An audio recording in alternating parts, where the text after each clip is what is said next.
Hey guys, Performante back with 5 things. I told you last week I would share with you 5 things I hate about this car. You've heard me talk countless amounts of times about the Lamborghini Huracan being a giant piece of shit. And so it is only natural that so many of you have emailed me, messaged me, and asked, PJ, if it's such a piece of shit, why did you buy a Huracan Performante? Because if you actually watch most of the reviews online, everyone will agree that the Performante is nothing like a Huracan. Outside of the basic shell, the doors and some of the fenders, etc., the car in itself is completely different. It feels different, it drives different, it looks different, and honestly, the quality is all the way up, which is a great plus for Lamborghini. I keep saying this is the car they should have been building years ago. It would have put Lamborghini even more so on the map against Ferrari and some of its competitors, especially people like Porsche owners who would have absolutely jumped over to this if this car was out instead of the base Huracan. Now, you've heard me talk about the things I love about the car. Now, what about the things I completely hate? It's hard to say because, you know, in previous generations, I would have picked 1,000 things on a Huracan that I absolutely hated. But with this one, there are a few things that I would do a little bit differently if I was Lamborghini, or in many cases, I would have spec'd out differently should I have known. The first thing is, I really don't like these wheels. I don't care how I look at them. I know they're the center lock ones, I know they're the cool mounting ones, but honestly, I hate the wheels. I should have bought the mesh ones, and they should have been gold. It would have been such a good contrast with the color, which is one of my favorite things on the car. The only reason I bought the car is the color. So I should have bought the gold wheels, and I think honestly that would have made a world of a difference. And that is the first thing I absolutely hate. I hate this design wheel. I love the mesh wheel. I prefer the 5 lugs, and I think it would have just been a better car if that was the only option. Lamborghini sometimes shouldn't offer certain wheel types because people just don't know how to pick. Like, this is just stupid. And the other ones should have been available in a center lock. The other thing I really still, you know, I cringe a little bit about is I'm not a big fan of these side skirts in the black color. You know, something that I keep bringing up in a lot of videos. Like, I just don't like the fact that they do this bicolor shit when they make the side skirts this color. Like, maybe the inside of the side skirt's black, fine, but the side skirt should be the body color of the car. It would have really made the car feel wider, feel a lot more stance, feel a lot prettier. And I know it's heritage driven, so that's why I don't want to paint it. I may actually end up wrapping it and then painting over it just so that it matches and that I don't actually destroy the value of the car. But so I love that part. I love the fact that you can do that these days with stuff, but in general, I really don't like this. And then one other thing I really hate aesthetically about the car, and I know again it's going to sound petty to some of you, but I really hate the fact that they couldn't complete the back with more carbon.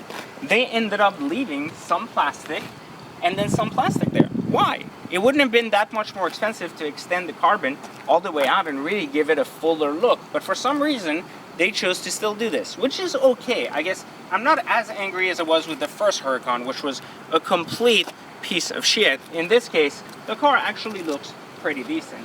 Finally, one of the things that I really don't like about the car and the fact of driving it is that the ride height, while is, you know, necessary from a driving standpoint, is very aesthetically ugly. And the problem is that it rides too high. And the reason that's ugly is because with center locks, you can't even lower the car and space it out. So you're obligated to do aftermarket wheels.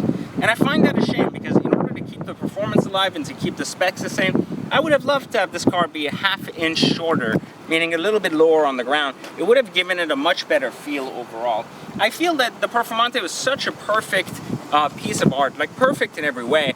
I'm personally not also the final thing, not really a fan of the way these wings go upside down, like how they keep the wing under instead of over. I don't know why, it's just, you know, kind of an aesthetic person. I don't enjoy that at all, and I think it's kind of weird. And it's a little bit, you know, it's a little bit, again, this carbon thing, it's beautiful, but at the same time, it's kind of counterproductive in the sense that, you know, you can't really make any type of modifications to the car because everything's so expensive, it's so impossible. Now, you know, that kind of counts for the same thing. So the final thing I'll leave you with, which I actually ended up buying separately out of the car just because at first I thought, well, why would you ever want a cup holder in one of these? Until I didn't have a cup holder, and then I'm like, yeah, you definitely want a cup holder.